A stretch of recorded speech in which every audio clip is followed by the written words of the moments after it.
Brodes Media. After you saw them lose 3 straight games, the thought was they're a first-round exit squad. I'm not just making this up. This is what I was informed, and these were the characters that were tweeted out on the Twitter sphere when that all played out the way that it did. The Charlotte Hornets is the example of a team that does lose in the first round. That's your example, that 9th seed, 8th seed teams that will be playing in that extra week where they're looking to battle for a playoff berth in a real series. Those are the type of teams, the Charlotte Hornets, that's that. You see the difference when the Sixers come to play and they play a better pace, what goes down. I thought James Harden was magnificent in his role. Tobias Harris, 5 threes, took 9 total. So obviously his catch and shoot options and his ability to play with a ton of confidence is changing what this team could possibly be. And I just feel in previous games the ball was stagnant. The ball wasn't moving. There wasn't a ton of ball movement at all. Today the ball's flying all around to the point where Tobias Harris is looking for lobs to Danny Green, but then the ball still continues to move, and then it ends up being a shot later on throughout the possession after you're finding open teammates and swinging the rock the way that you need to. Just looked like a totally different team out there, one that was willing to compete, one that definitely executed at a higher clip. You saw a bunch of shots made. Now, to be fair, right, they're not going to make as many threes as they did today. When it's falling for Isaiah Joe and it's falling for Matisse Thybulle and it's falling for Danny Green and George Niang gets in the mix, when it's falling for literally everybody, then, you know, it's your night. But who's to say that you can't have your night? And I'm using air quotes here just to describe exactly what we saw today. If you have that once in a 7-game series, twice in a 7-game series, well, that's going to be insanely impactful to the outcome if you could have 2 of those nights. It won't be franchise tying 3 points made in a game type of outrageous effort, but still, I mean, just in a general sense of a night where everyone's in a rhythm and everyone's in a groove. They scored 45 points in the third quarter. They scored 41 points in the fourth quarter, and it wasn't even close. A great, solid team effort from everyone. Matisse Thybulle in that third frame was insane. Maxey had some electric shots, but it really starts with Toby too, because Toby early on somewhat set the tone, and it wasn't all beautiful. It wasn't all dandelions. That second half you went on that burst, but in the beginning stages there was back and forth Will Smith's occurring. And what I mean by that is normally I use haymakers as the reference. I tried to get cute. I tried to get fancy. I threw Will Smith in there for the smacks. But regardless, my point is it was you had some of their guys making some buckets, and then you countered, and now you lost the lead. You had the lead. You went up a little bit, and then it ended up being what, you know, basically the Sixers taking control and dominating the way that they needed to. You just look through the list. James Harden getting everybody involved. I thought the pace, though, for him was extremely important because in games past, dribble, dribble, dribble, nobody else getting the ball, everyone kind of standing around, everybody watching, and then either driving or shooting the three, where today it was everyone else was getting theirs. Everyone else was getting involved. Now, you're going to have to find your balance because there's plenty of moments where I need him to be more aggressive. And I thought he even passed up looks today to get it to someone else. The difference in tonight, though, or this afternoon, I should say, is your other teammate was drilling them. What happens on a night where that's not necessarily the case and it's not their night? Now we're begging James Harden to be more downhill and to be more of a threat in the scoring department. 13 assists is amazing. 12 points, we anticipate more than that. I just wonder with where James Harden is at in his career, and I'm not downplaying those 13 assists, by the way. They were special, they were important, they were valuable, and he runs the floor really smoothly when he has this type of motor going and looking for Thybulle, looking for other players. It's crazy. These assists are not just nonchalant. These are filthy. It just looks somewhat easy, and it looks like he's not putting that much emphasis on on things,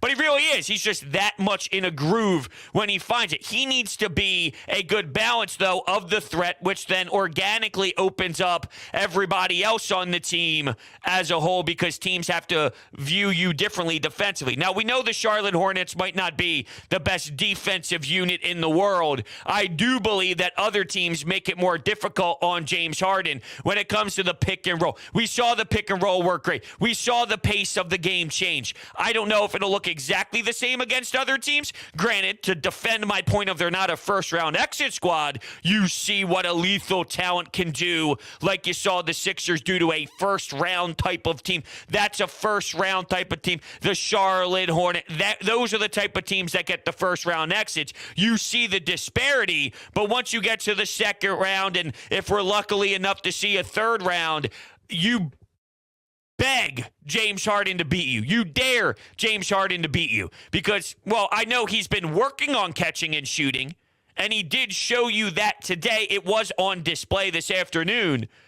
But knowing he's putting the ball on the floor more times than not, and knowing that he doesn't have a mid-range game, he tried it today, and it was nothing but an air ball. It went 5 feet over the rim, and it was extremely long. It just changes the game, though, when you are defensive, and you know that that's part of his repertoire that he does, and it could hurt the Sixers when that happens. I'm curious how it all plays out. It doesn't mean he won't do well enough. It doesn't mean he can't do well enough. I'm just pointing out that side of it as well, because those details and that level to this team is still there. Other teams will make it more painful and make it more of a living hell to complete the same pick and roll sets. And to complete this style of pace, I don't know if you will be as effective against other opponents. But I like it, and I like the fact that they were able to do it today, and they have to build off of this. Tobias Harris being in a different form changes what you are capable of doing. This Tobias Harris is sensational. It really is. I mean, I looked at last year's numbers, and I told you it was about 22 points per game on about 37-38% from three. He might not put up the same amount of shots, but maybe he will. If it's catch and shoot style of Tobias Harris, he's going to get those opportunities. He's going to be available hanging out around the wing. So maybe he does 9 3-pointer. If that's where we're getting 9 3-point attempts by Tobias Harris, you get open looks. With the threat of Harden and Embiid, you're going to get the open looks. And speaking of Embiid, 29 points. This guy's all over the place. Sometimes he finishes at the basket and he's curling underneath the basket, kissing it off the back of the rim. I don't even understand how he's doing that. You mix in a step back three. I don't get it. It doesn't make any sense at all. But sign me up. And I love the fact that I heard Doc Rivers postgame talk about Joel Embiid, about the whole MVP thing, and Joel's like, I don't care. I want to win. I don't care. That's why it cracks me up with this whole narrative of the Jokic idiots, the Jokic morons, the Jokic dopes out there that nonstop just are in your comments every day, that are tweeting at you every day. I'm thinking about Alec Boehm. I'm thinking about the Philadelphia Phillies. Yet there's stupid people out there 24/7. Their only thing on their mind, the only thing that they care about is the Raptor of Jokic. But their point they always bring up is that Embiid only cares about his individual statistics. He doesn't care at all about team basketball. What the fuck are you saying? Like, you're just making shit up. You're just making anything up and just saying it out loud. It doesn't make it necessarily true. To say that Embiid doesn't care about winning, you don't follow Joel Embiid enough. And I love the fact that with Doc, he's like, I was kind of thinking like, yo, dude, go out and grab 50. Go out and do your thing. And Embiid's like, I just want to win.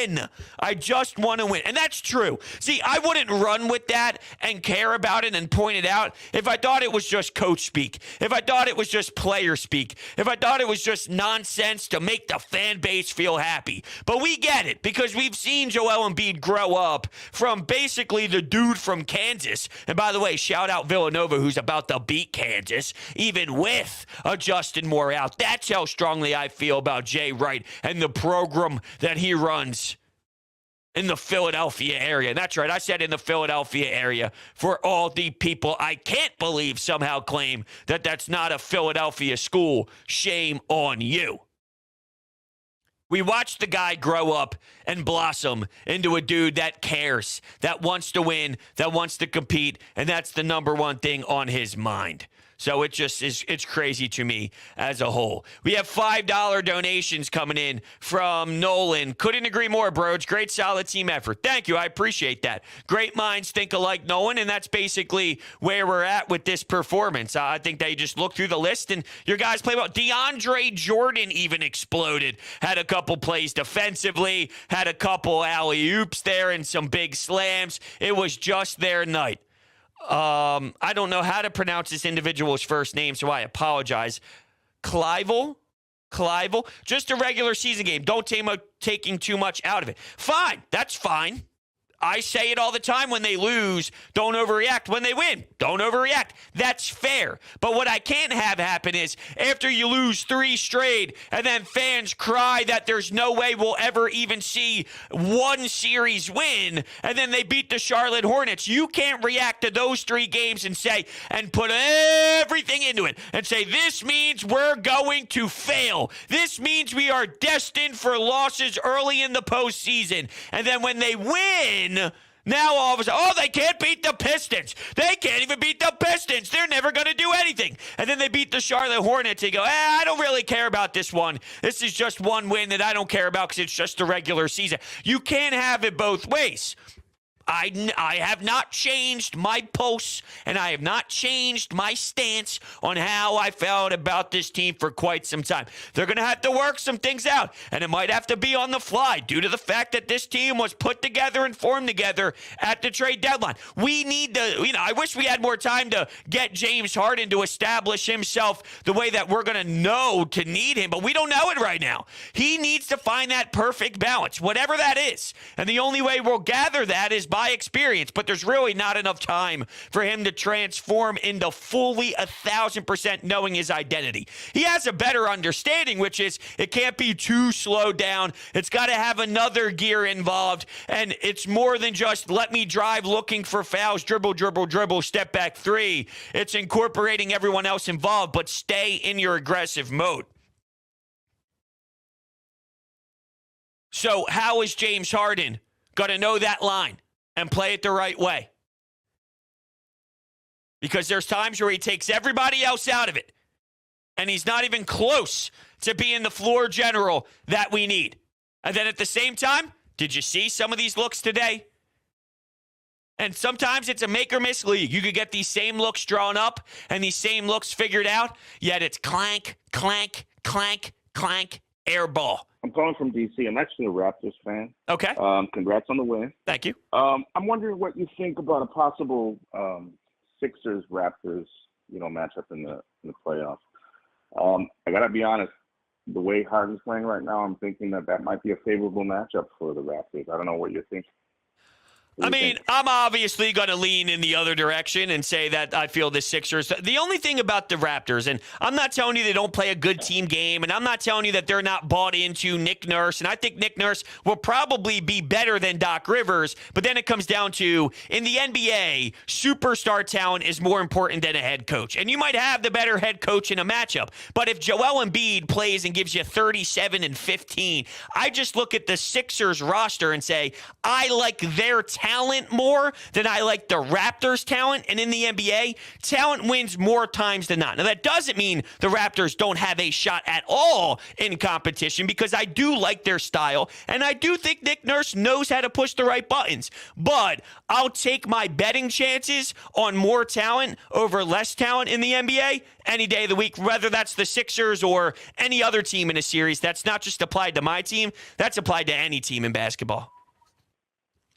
Okay.